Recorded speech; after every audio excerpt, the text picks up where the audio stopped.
For the love of bubbles.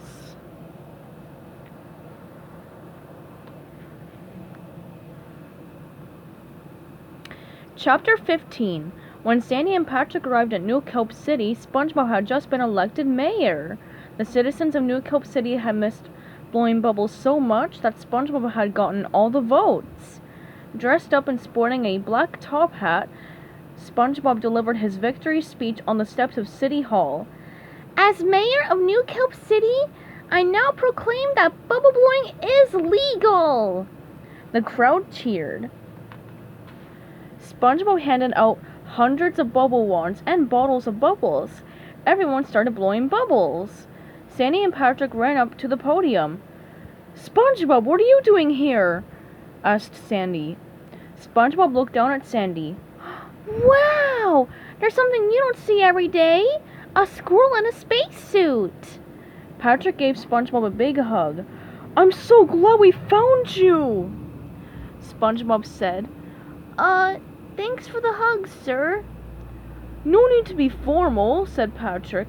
"The name's Patrick, but you can call me Mr. Star." "Nice to meet you, Mr. Star," said Spongebob. "Wait a minute. I think you owe me a piece of bubble gum," Spongebob said, taking the IOU out of his pocket. Patrick took the note.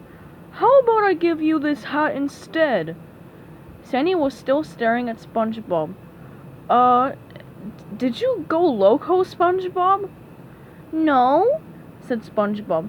"And my name is actually Sponge Joe Brownpants. What's your name?" Sandy shook her head in disbelief. You know what my name is.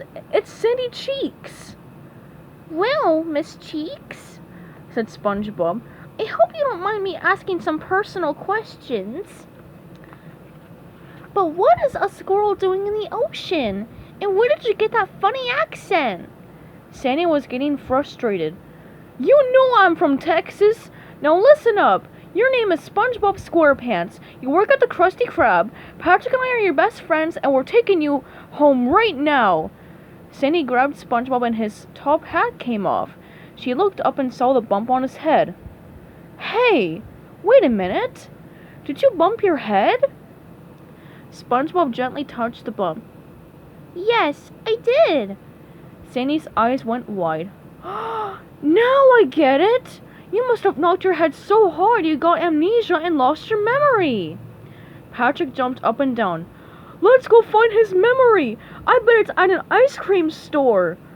Sandy shook her head. "No, Patrick, you can't find SpongeBob's memory. We gotta make him remember who he is."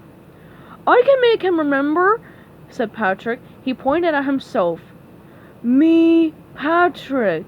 And he pointed at SpongeBob. "You, SpongeBob."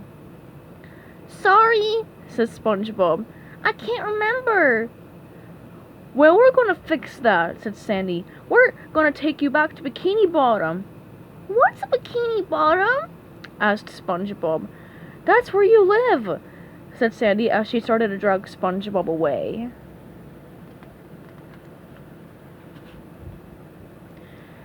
"Hey, you can't take away our mayor!"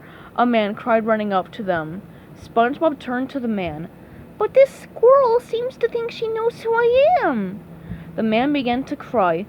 But we want you to stay and be our mayor." SpongeBob shrugged. "To be honest, all I wanted to do was make bubble blowing legal. Why don't you be the mayor?" The man beamed. "Really? I've wanted to be the mayor ever since I was a little boy." "I declare you mayor," pronounced SpongeBob, and he put his top hat on the man's head. "Thanks," said the new mayor. "Goodbye, New Kelp City," shouted SpongeBob as Sandy and Patrick dragged him away. The crowd waved goodbye.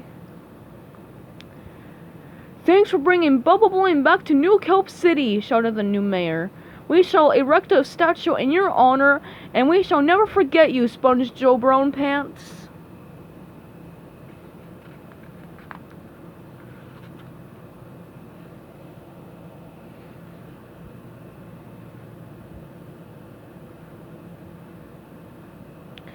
Stay tuned for chapter 16 coming up soon.